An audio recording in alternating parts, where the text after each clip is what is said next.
La fuente de la vida. Un viaje a través de los siglos y la historia de la humanidad.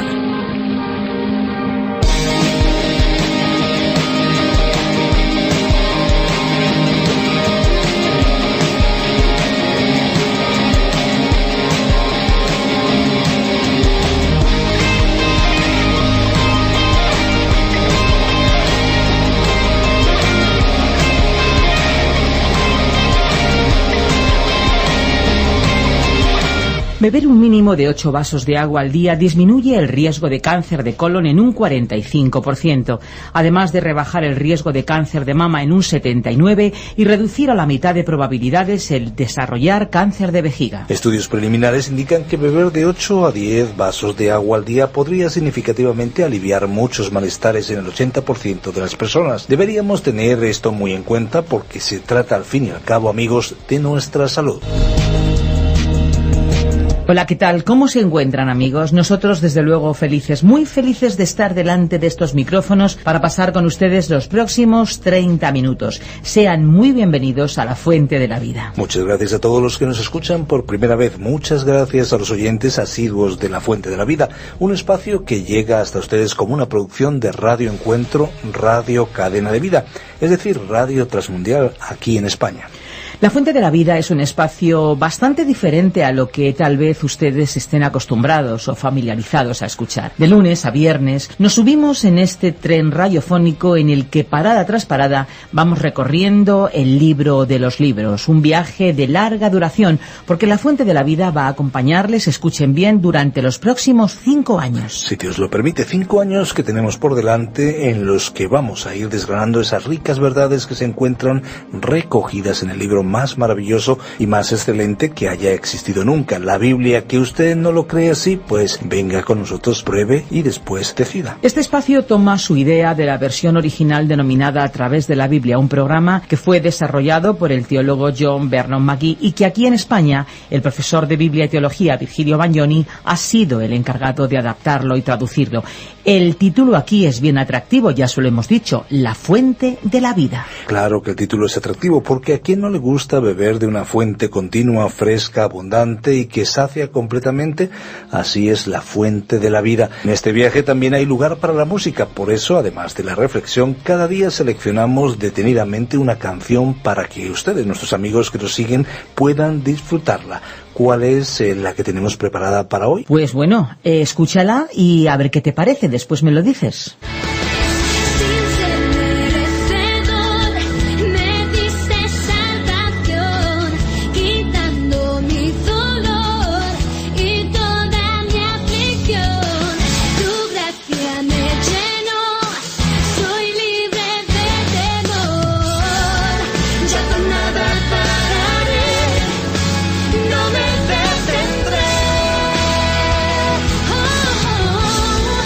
En tu nombre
Agradecemos al intérprete de hoy por traernos esta deliciosa canción. Bonita, desde luego que sí. Amigos, la mayoría de los cristianos tenemos la costumbre de decir Dios te bendiga o simplemente bendiciones. Pero lo cierto es que esas palabras van más allá de un simple saludo o de una simple despedida. Así es, aunque me atrevo a decir, Esperanza, que se usa incluso más dentro de nuestra cultura en muchos de los países de Iberoamérica, incluido en España.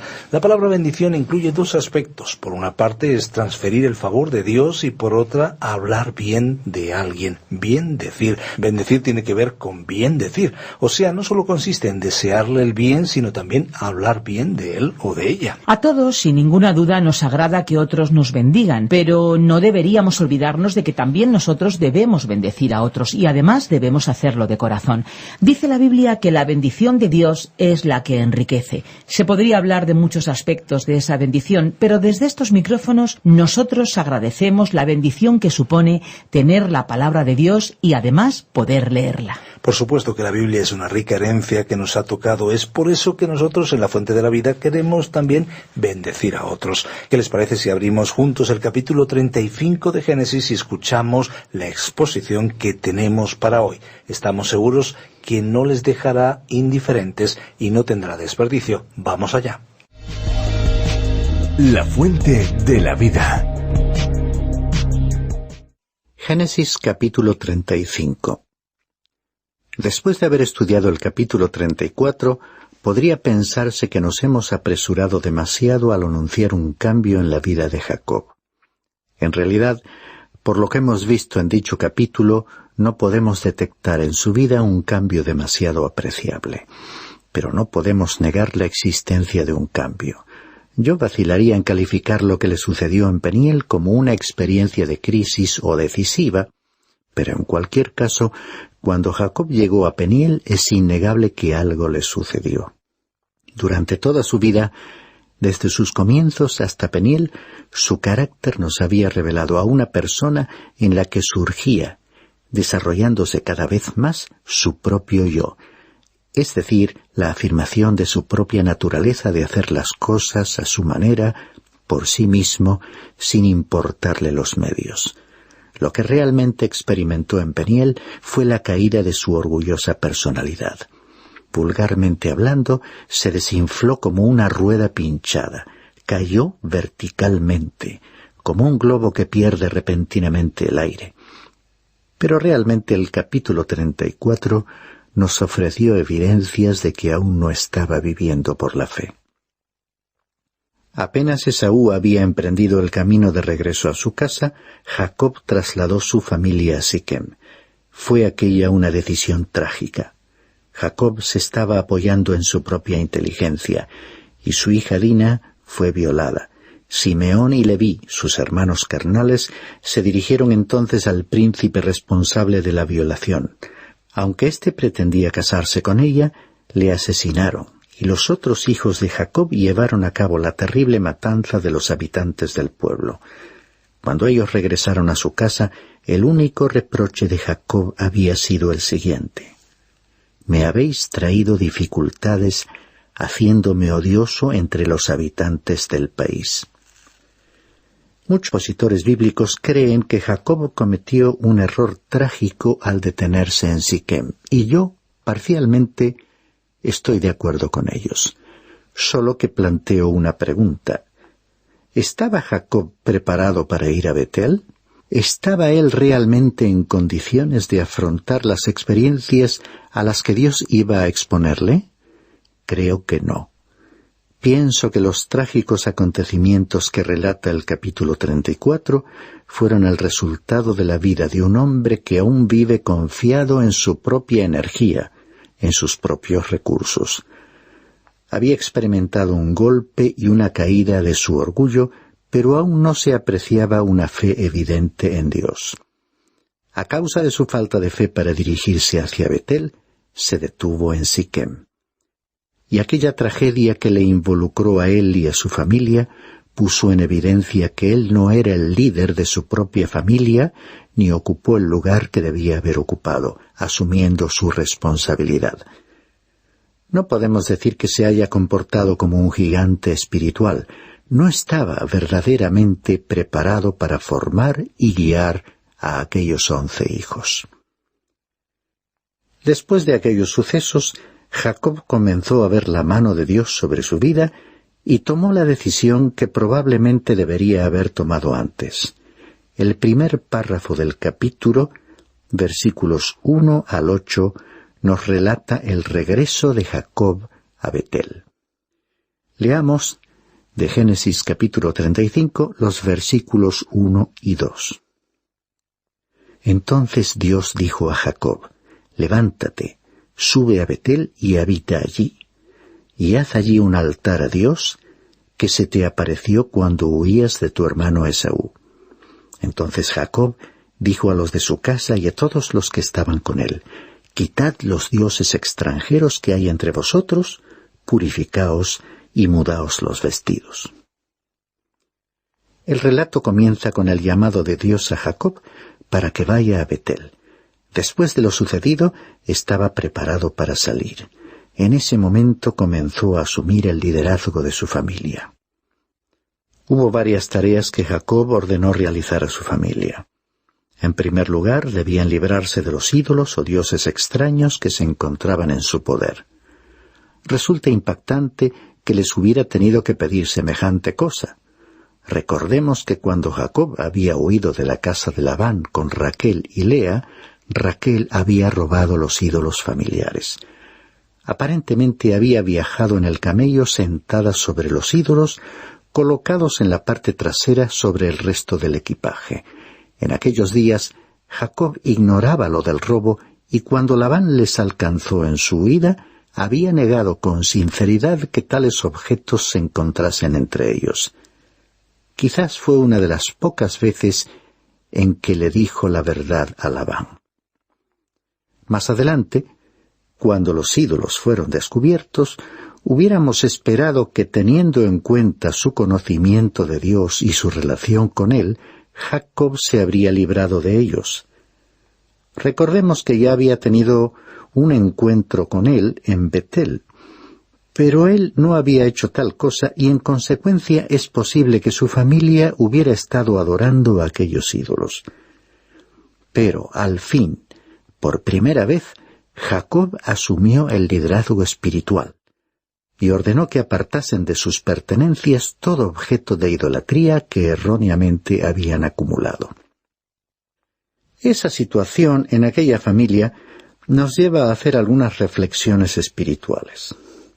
Podríamos decir que cuando una persona confía su vida a Dios, lo primero que debería hacer es desprenderse de todo aquello que resulte incompatible con su relación con Dios. No es posible, o mejor aún, no debiera serlo, que durante la semana esa persona viva su propia vida de cualquier manera y al llegar el domingo recuerde que es un cristiano. Esta sería una actitud hipócrita, desgraciadamente bastante frecuente. Por otra parte, cuando hablamos de ídolos, no deberíamos pensar solamente en estatuas, cuadros o reliquias. Todo aquello en la vida de un creyente, ya se trate del dinero, el éxito, una carrera o cualquier otra necesidad o fuente de atracción que ocupe el primer lugar de la vida que según las Sagradas Escrituras debe pertenecer a Dios, podría ser o convertirse en un ídolo que debe ser apartado.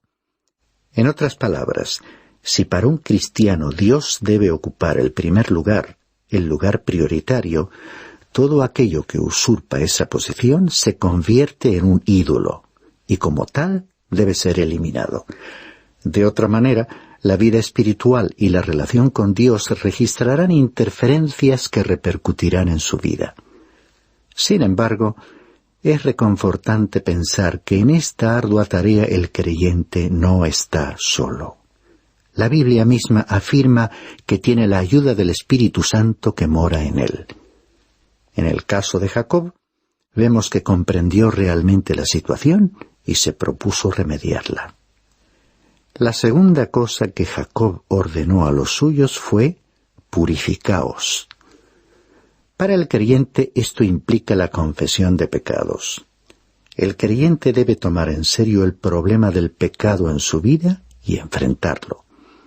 Por más que sepamos que somos hijos de Dios, también somos humanos, débiles e imperfectos. De ahí nace nuestra necesidad de limpieza y purificación, que sólo podemos obtener confesando a Dios nuestros pecados, como dice la primera carta del apóstol Juan, capítulo 1, versículo 9. Si confesamos nuestros pecados, Él es fiel y justo para perdonarnos los pecados y para limpiarnos de toda maldad.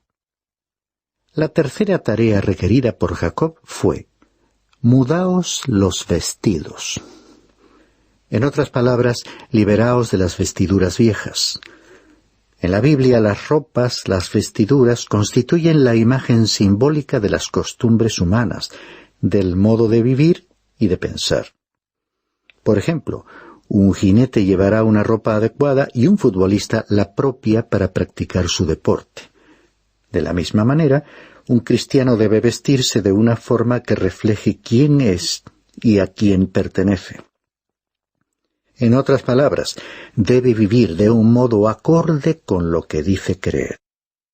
Las personas que le rodean en el trabajo, la escuela y el vecindario deben ver y comprender, de acuerdo a cómo vive y cómo se comporta, que su vida es diferente por los valores que la controlan. Son los valores de Jesucristo expuestos en las Sagradas Escrituras y transformados en vida práctica, encarnados en el individuo para que la sociedad pueda evaluarlos. Esto es importante porque cada uno de nosotros, queramos o no, llevamos o reflejamos algo que nos identifica.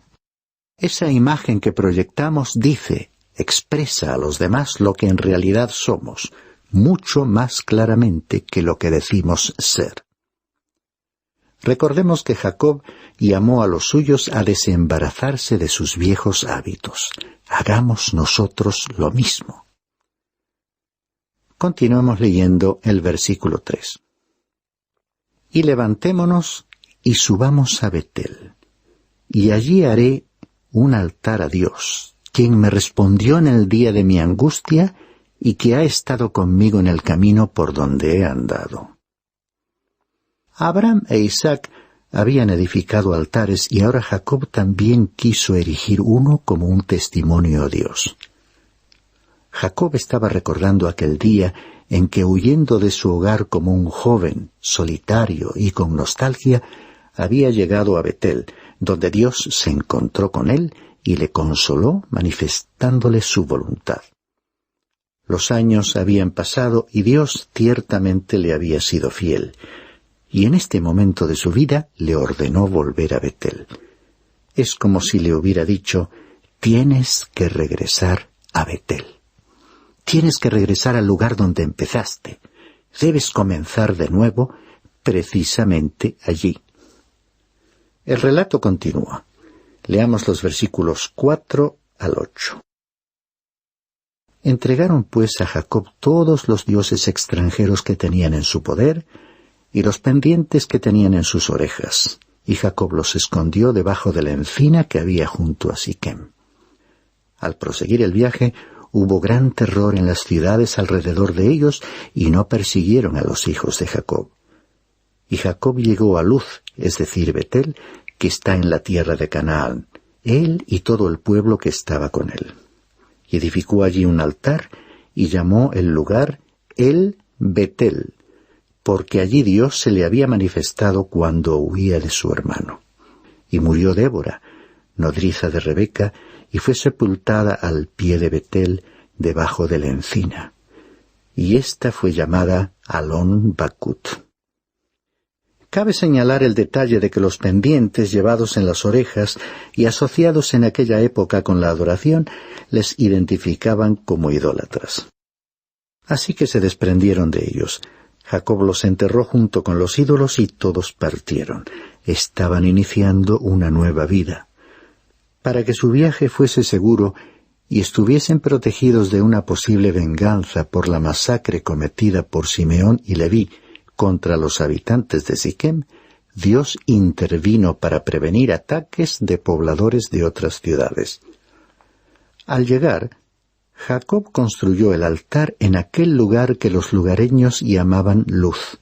Anteriormente, cuando llegó allí por primera vez, Jacob había llamado al lugar Betel, que significaba casa de Dios. Ahora, en esta ocasión, le puso por nombre El Betel, que significaba el Dios de la casa de Dios, recordando cómo Dios había hablado con él cuando huía de su hermano Esaú. Ello revela que Jacob había experimentado un crecimiento espiritual en su vida. El versículo 8 añade una interesante aclaración. Ya que Débora, nodriza de Rebeca, estaba con Jacob en aquel tiempo, suponemos que Rebeca, madre de Jacob, ya había muerto, aunque el relato bíblico no indica cuándo.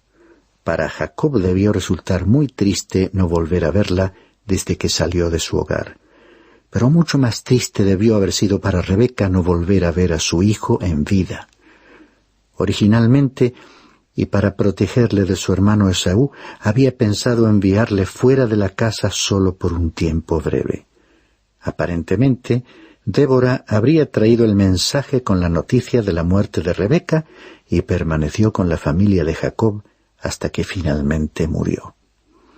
En el siguiente párrafo, versículos 9 al 15, vemos que Dios renovó el pacto. Versículo 9 en adelante. Y Dios se apareció de nuevo a Jacob cuando volvió de Padán Aram y lo bendijo. Y Dios le dijo: Tu nombre es Jacob, no te llamarás más Jacob, sino que tu nombre será Israel. Y le puso el nombre de Israel. También le dijo Dios: Yo soy el Dios Todopoderoso, sé fecundo y multiplícate. Una nación y multitud de naciones vendrán de ti, y reyes saldrán de tus lomos. Y la tierra que di a Abraham y a Isaac, a ti te la daré. Y daré la tierra a tu descendencia después de ti. Entonces Dios subió de su lado en el lugar donde había hablado con él, y Jacob erigió un pilar en el lugar donde Dios había hablado con él, un pilar de piedra, y derramó sobre él una libación. También derramó sobre él aceite, y Jacob le puso el nombre de Betel al lugar donde Dios había hablado con él. Aquí vemos que Dios se le apareció a Jacob y renovó el pacto que había establecido con Abraham e Isaac. Y por primera vez en la Biblia se habla de libación. En el libro del Levítico se tratan las características de 5 ofrendas, pero no las de una libación, no dándose ninguna instrucción sobre ella, solo se la menciona. Evidentemente se trata de la ofrenda más antigua y tiene un maravilloso significado para el creyente de hoy. La libación consistía en derramar vino o aceite sobre las otras ofrendas que luego se evaporaba. El apóstol Pablo les dijo a los filipenses que él quería que así transcurriese su vida, derramada como una libación. Prosigamos leyendo los versículos 16 al 18. Nos cuentan la muerte de Raquel y el nacimiento de Benjamín. Entonces partieron de Betel, y cuando aún faltaba cierta distancia para llegar a Efrata, Raquel comenzó a dar a luz y tuvo mucha dificultad en su parto. Y aconteció que cuando estaba en lo más duro del parto, la partera le dijo: No temas, porque ahora tienes este otro hijo. Y aconteció que cuando su alma partía, pues murió, lo llamó Benoni, pero su padre le llamó Benjamín. Murió pues Raquel y fue sepultada en el camino de Efrata, es decir, Belén. Y erigió Jacob un pilar sobre su sepultura. Ese es el pilar de la sepultura de Raquel hasta hoy. Entonces partió Israel y plantó su tienda más allá de Migdal Eder. Raquel ya había tenido un hijo, José. Este era el segundo. Dentro del hecho triste de la muerte de Raquel hay un bonito detalle. En el momento de su sufrimiento ella lo llamó Benoni, que significa el hijo de mi dolor. Quizás Jacob, al verle, dijo: «He perdido a mi amada Raquel, y este niño se parece a ella, así que le llamaré Benjamín, es decir, hijo de mi mano derecha». El cariño de Jacob se había hecho evidente hacia los hijos que tuvo con Raquel. Por otra parte, el amor de Jacob por Raquel fue quizás la faceta más bella de su vida durante aquellos años vividos en Padán Arán, donde había sido tan materialista y egoísta. Estuvo totalmente dedicado a ella y era capaz de hacer cualquier cosa por ella, como permitirle conservar los ídolos sustraídos a su padre, lo cual no se lo habría permitido a Lea ni a nadie más de la familia. Pero con Raquel había sido indulgente. Le había dado a Jacob su hijo José y ahora había dado a luz a Benjamín. Y el nacimiento de su segundo hijo significó su muerte. Fue un golpe muy duro para Jacob. Jacob amaba a José y a Benjamín, y los otros hermanos se celaban de ellos. No debería haber mostrado tanta parcialidad, porque él mismo había sufrido por las preferencias en su propio hogar y conocía bien las consecuencias. No justificamos su actitud, aunque podamos sentir compasión por él. Habiendo perdido a su amada Raquel, le quedaba Benjamín. Era el hijo del dolor de Raquel, pero para Jacob era el hijo de su mano derecha, su bastón, en quien se apoyaría en su ancianidad. Es importante entender bien esto porque nos ayudará a comprender la gran aflicción que Jacob sufriría más adelante. En los versículos 22 al 26 podemos leer los nombres de los hijos de Jacob de sus diferentes esposas. En realidad, José y Benjamín tuvieron un comportamiento notable. En cambio, los otros fueron rebeldes. Finalicemos nuestra lectura de hoy con el versículo 29. Y expiró Isaac y murió, y fue reunido a su pueblo, anciano y lleno de días. Y sus hijos Esaú y Jacob le sepultaron. El capítulo termina relatando el encuentro de Jacob con su padre Isaac y la muerte de este último. Supongo que aquel entierro fue la única ocasión que reunió a los dos hermanos, Jacob y Esaú. Destacamos finalmente que la muerte es el tema principal de la segunda parte de este capítulo. Primero murió Débora, nodriza de Rebeca, que nos sugirió la muerte de esta última. Después murió Raquel y finalmente Isaac. Hemos visto algunos otros eventos que tuvieron su origen en el pecado de Jacob, que Dios no pasó por alto. Pero un Dios que ama no solo castiga o disciplina. Dios llama, se comunica, escucha, perdona y restaura. Hoy hemos meditado sobre varios de los acontecimientos narrados en el libro de los libros, en la Biblia, en un interesante pasaje, y esperamos que ustedes vuelvan de nuevo con nosotros. Ahora ya ha llegado el momento de despedirnos, pero antes de decirles adiós queremos recordarles que tenemos a disposición de todos aquellos que lo deseen y que lo soliciten los bosquejos y las notas del libro de la Biblia en el que hoy estamos meditando. Para poder hacer esto, para poder seguir cada una de las lecciones que programa tras programa emitimos para ustedes, deben solicitarnos esos bosquejos y esas notas. Y lo pueden hacer llamando al teléfono 91 422 05 24, 91 422 05 24. También pueden escribirnos al apartado de correos 24081, código postal 28080 de Madrid, España. También para aquellos que lo prefieran pueden enviarnos un correo electrónico a info@radiocadenadevida.com. Hay que decir que si lo solicitan el envío es completamente gratis.